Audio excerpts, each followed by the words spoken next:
I let some time passed since the last, ever since the Royal Rumble from last Saturday, 2 Saturdays ago, which was on the first. Um, for the most part, I thought this show was one of the best Rumbles I've ever watched. And in my opinion, was one of the most entertaining shows of the entertaining Rumbles in the last, since I believe 2020. Only 4 matches, which is just what it needs to be at times. Just 4 matches, no one world title match, a tag team match that made it onto the show, and the 2 Rumbles, the women's and the men's. Let's just talk about it real quick. First of all, the women's Rumble, I believe, was a particularly good Rumble. I didn't think it was a bad Rumble, but I thought it was a good Rumble. There could have been some things that were better, but some of the things I really liked about this women's Rumble was first and foremost Roxanne Perez coming in at number 3, going into the final 2 at the very end, lasting over an hour, breaking Bayley's record from last year in 2024, which was insane to think, because Roxanne's been in the Rumble. This was her 3rd time in the Rumble, and she was already making a name for herself as is, but she really stood out in this performance. She really stood out in this match, being one of the best performers in the entire thing. You had Liv and Io kicking off at 1 and 2, which was a great back and forth. You had a great showing from Chelsea Green, who was a great heel.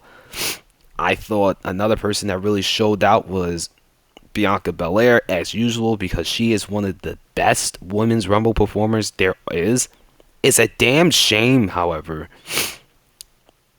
for Sonya Deville, who was released this past Friday and happened to be in the Rumble match with Pure Fusion Collective with Zoe Stark and Shayna Baszler.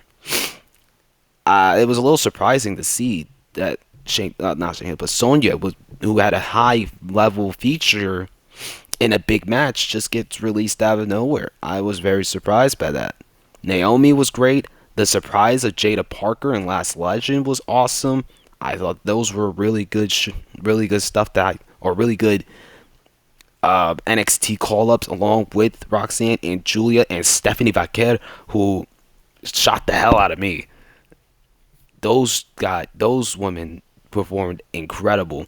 Jordynne Grace fully making her WWE debut after debuting in the Rumble as TNA Knockouts champion last year, had a phenomenal showing. I thought she was awesome for the short time period that she had in the match. For 22 minutes, she was fantastic. Naomi lasted 38 minutes. Bayley lasted 46 minutes. You had Bianca Belair, who lasted 49 minutes, but then the top 3 of Io, Liv, and Roxanne lasting over an hour was fantastic. Now, I believe the Rumble did die down when Nia Jax came in.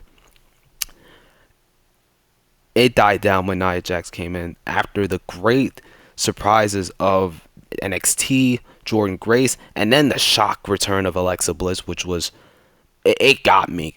That got me. I missed Little Miss Bliss. She is one of my favorite women's wrestlers, who is particularly underrated, a fantastic worker on the mic, a fantastic worker in the ring, someone who was a former SmackDown and Raw Women's Champion, who I believe can still be a champion in this time period, especially right now. I think she can be fantastic as a champion, although her character direction is linked towards the supernatural. Also, Trish Stratus, by the way. Yeah, that was awesome. And Nikki Bella's return, which caught me off guard. Obviously, there was people that wanted to see AJ Lee. I don't think AJ Lee's ever returning. It sucks to even say, but it just feels like it's just going to happen. It's just not going to happen that AJ Lee is going to return to the WWE. And it kind of sucks. But you know what? I think that's perfectly fine. I'm okay with AJ Lee not returning because she had a hell of a career. She had a hell of a run. It's no need for her to come back, even if it's a one off. But like I was about to say, the women's rumble did die down when Nia Jax came in. My pick, Io Sky. Well, yeah, my pick, Io Sky, along with Liv and Raquel and Naomi and Bianca Belair, I believe, were all involved in that one sequence with Nia Jax, and she eliminated half of the field, which was like a death blow, and it hurt so bad to see Io be a part of that field that got eliminated. And for me, I was just like devastated a little bit because like, oh man, they really did this spot where it's just Nia Jax just being Nia Jax, and eventually she's gonna get heat. Eventually she's just gonna build up the heat, someone's gonna take her out, and they're gonna get a big pop and all that stuff in between. It just really was. That's where it kind of like it tuned me out a bit because I knew it was coming and I knew who was gonna go for. But I can't complain because Charlotte Flair is Charlotte Flair, and she is without a doubt, she proved still why she's one of the best women's wrestlers on the entire planet. Out for over a year, and yet still showcase why she is so brilliant as not just a performer but a character. And it kind of was stupid for them to actually bring back Charlotte as a face when she should 100% be a heel all the time. She just works perfectly as a heel.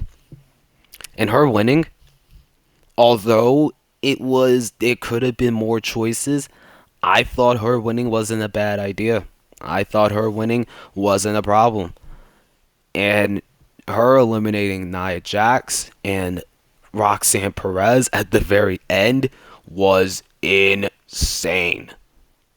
It was insane. And again, credit to Roxanne, who was the Iron Woman in this match. 1 hour, 7 minutes, 47 seconds, lasting longer than Bayley's record in the Royal Rumble, which is insane to think. And Charlotte going to WrestleMania just makes sense. Death taxes Charlotte Flair is just going to win a championship. And she's going to win the women's championship from Tiffany Stratton at this year's WrestleMania. I don't think that Charlotte Flair is losing at another WrestleMania after losing at WrestleMania 39. And, yeah, there's no way in hell she's losing. She's not losing clean either. If she does, it would be insane to think. It would be insane to think. On to this match right here, which I was very disappointed in, unfortunately, because this could have had the potential to be one of the best tag team matches or one of the best matches on the card, but it kind of fell flat and it was rushed because of the Royal Rumble matches and being in the slot right after the Women's Rumble, and you still have the other Rumble along with the undisputed WWE Championship match between Cody and KO. Now, I thought that, for one thing, I thought they were going to go out there and have a banger of a match. They were able to get their moves in and have a great sequence, but I just think there could have been so much more between the Motor City Machine Guns and DIY, and they've proven that they can have a fantastic tag team match when the stars align. When the stars align, they can have that tag team match. Now, it's not going to be remembered for the entirety of.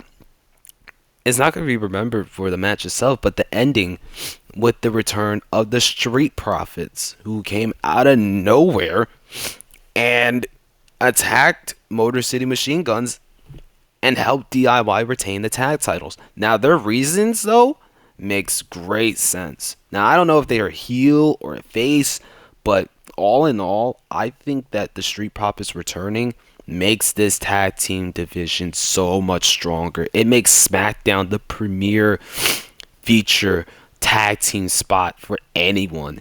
I will go to my grave and say that SmackDown tag team division has been the best it's been ever since the title split What after when it was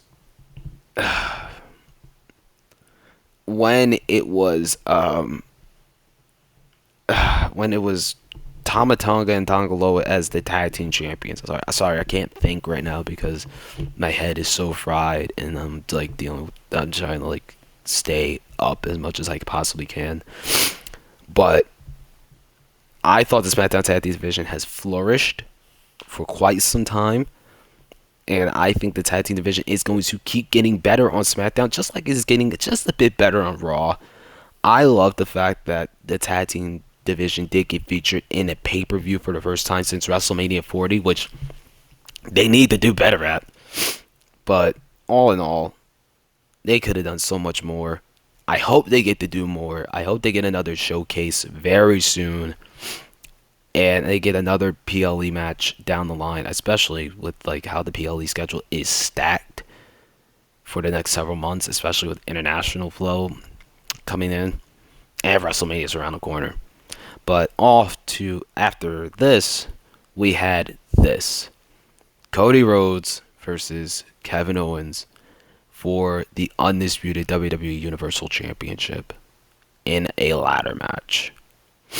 When it was first announced that it was going to be a ladder match between these two, I said there will be a lot of carnage. I thought to myself it was going to be a lot of carnage. There isn't going to be a lot of high spots. If there is, probably Cody hitting a high. There's Cody Cutter, like how his match with Sammy Guevara went in AEW. No, it was none of that spot shit. It was just brutal, physical violence, and it was bloody, and it was brilliant. I love this ladder match.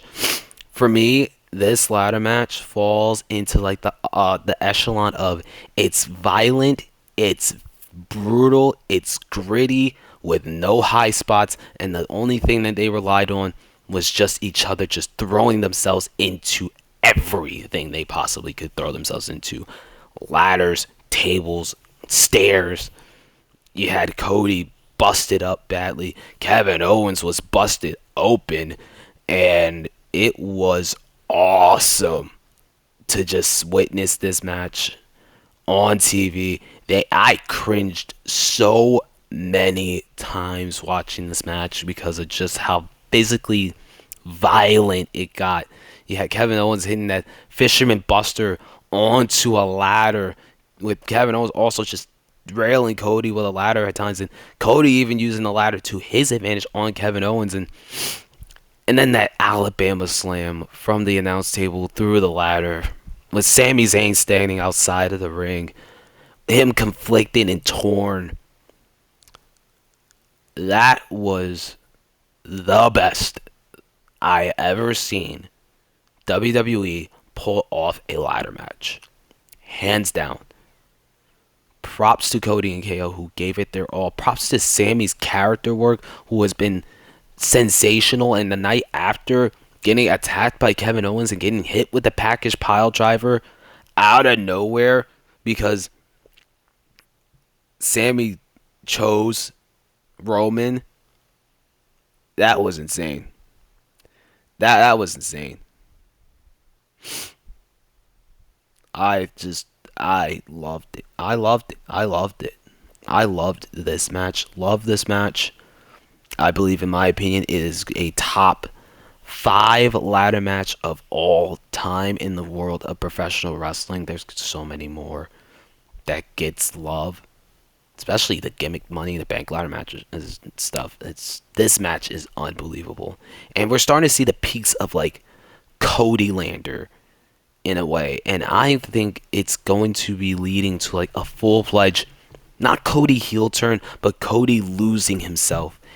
And once he really loses himself, he's going to lose the title at WrestleMania. With the Elimination Chamber around the corner, my predictions on that coming soon. I was supposed to put prediction videos post a prediction video for the Rumble on the Saturday, but you'll find out why in a bit. But all in all, this was a fantastic match. And then the Men's Royal Rumble. In the Triple H era, or in this particular in this particular run alone, this is a top 3 Royal Rumble match of all time. Ooh, the pace of this Rumble is perfect. So perfect. You start off with the high flyers, Rey Mysterio and Penta, which is the luchadors. And it worked so well. This worked so fucking well. Now, did Penta kind of eliminate himself in the very beginning of the match? Maybe. But still great sequences between Rey and Penta. And Penta in the Royal Rumble, I would have never thought I'd see in my lifetime. Rey Mysterio lasted 24 minutes. Penta lasted 42 minutes. And it just kept going from there. Chad Gable came out. It's kind of like the mid card, the mid-level mid card before you get to like the upper mid card before you get to the main event. Because Jesus fucking Christ, you get to the main event, it's just insane. Chad Gable came out, had a nice little show. Then you had Carmelo Hayes, who was eliminated early. He was the first one gone. Santos Escobar was eliminated, who came out 5th. Otis, then Intercontinental Champion Braun Breaker. And Breaker, compared to his 2024 showing, had a sensational 2025 because, my God, Braun Breaker is a beast. I wish that he gets more time on Monday Night Raw to really showcase the fact that he's one of the best young athletes in WWE, because he went on a spear fest. Braun Breaker eliminated Carmelo Hayes, eliminated Santos Escobar, eliminated Otis after I Show fucking Speed came out after Mello attacked Akira Tozawa. Yeah. I don't know how to feel about that, because still to this moment I still feel sick to my stomach of how that even happened. But at least I got some smile out of it, and I died laughing because I Show Speed got murdered by Braun Breaker and that spear. It was brilliant. It was fantastic. Once he got thrown, or once he got leveled, it was beautiful. I died laughing when I saw it because it was just perfect. And it couldn't have happened to a better individual. It couldn't have happened to a better individual. I Show Speed deserved it. And to anybody that would say, hey, I would take a Braun Breaker spear just for clout, yeah, you go ahead. Have fun with that. I wouldn't. I can't. I don't have the bones that is capable enough to be able to withstand that kind of pain. Horrible. It would be horrible. I mean, I probably would die. I would probably die. But if I'm being honest, this Rumble just worked so fluidly because of how the entrance kept going. Sheamus, Jimmy, Andrade, then Jacob Fatu. And once Jacob Fatu got in there, it became a murder house scene. He eliminated Rey Mysterio, Chad Gable, Jimmy Uso, who didn't last that long, Andrade, who didn't last that long. And then after some time, after Jacob Fatu had a little run, you had Ludwig, who took his time to get in the ring, Miz, who took his time to get in the ring, well, kind of didn't, and then Joe Hendry gets a massive pop from the Indianapolis crowd. I love the fact that Joe Hendry came and actually had a Rumble spot, because it was so amazing to just hear the crowd just go ballistic for the TNA Heavyweight Champion. Now, people were expecting guys like Jeff Hardy, Dolph Ziggler, which I get, but then again, it really did not matter, because this was so damn fun. It was so fun.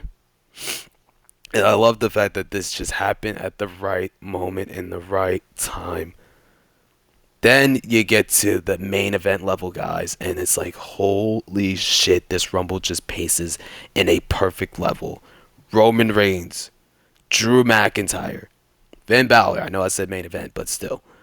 Finn Balor is a main eventer in some capacity. Shinsuke Nakamura, Jey Uso, AJ Styles returning out of nowhere and got me screaming and got me going crazy because I just was like, there's no way that this is happening with his old theme song, with the pyro.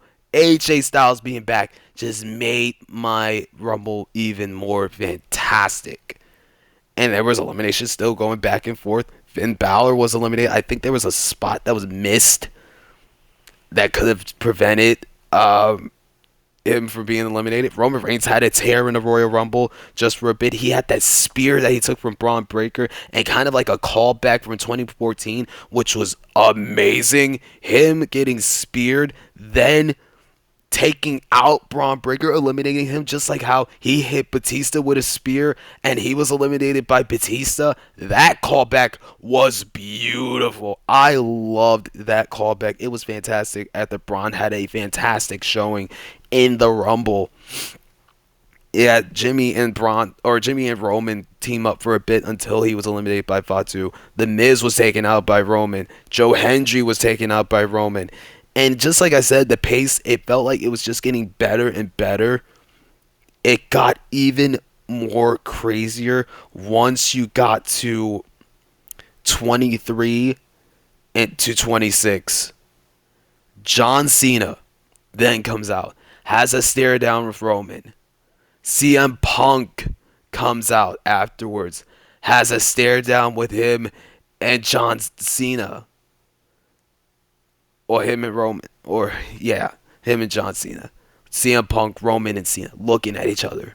Still with guys like after Braun Strowman was eliminated by John Cena.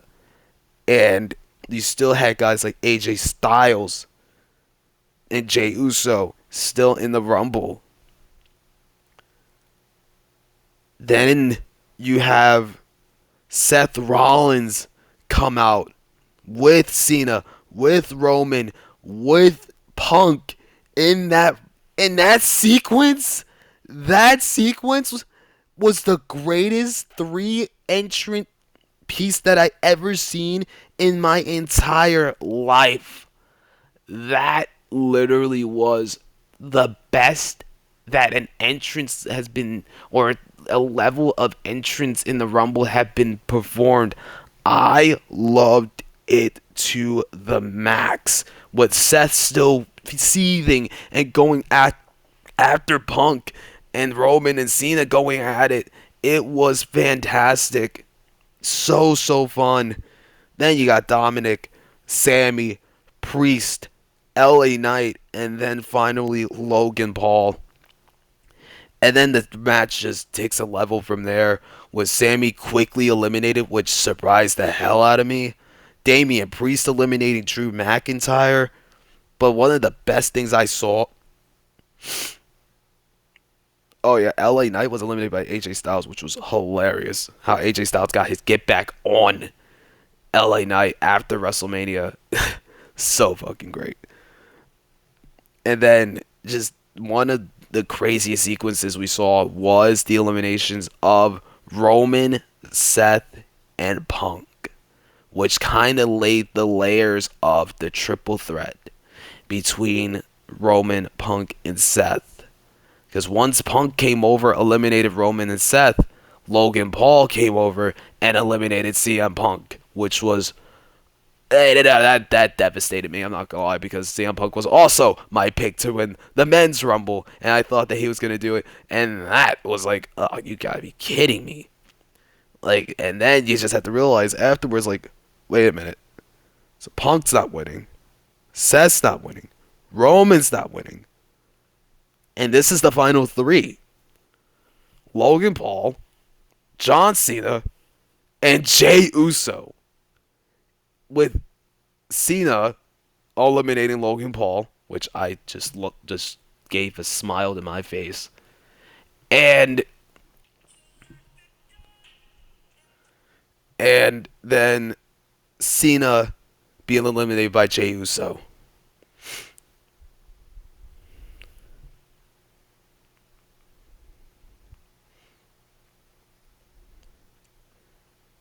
With Jey Uso winning the Royal Rumble match. Yeah, I could not believe it. And I thought that Jey winning was the best damn thing.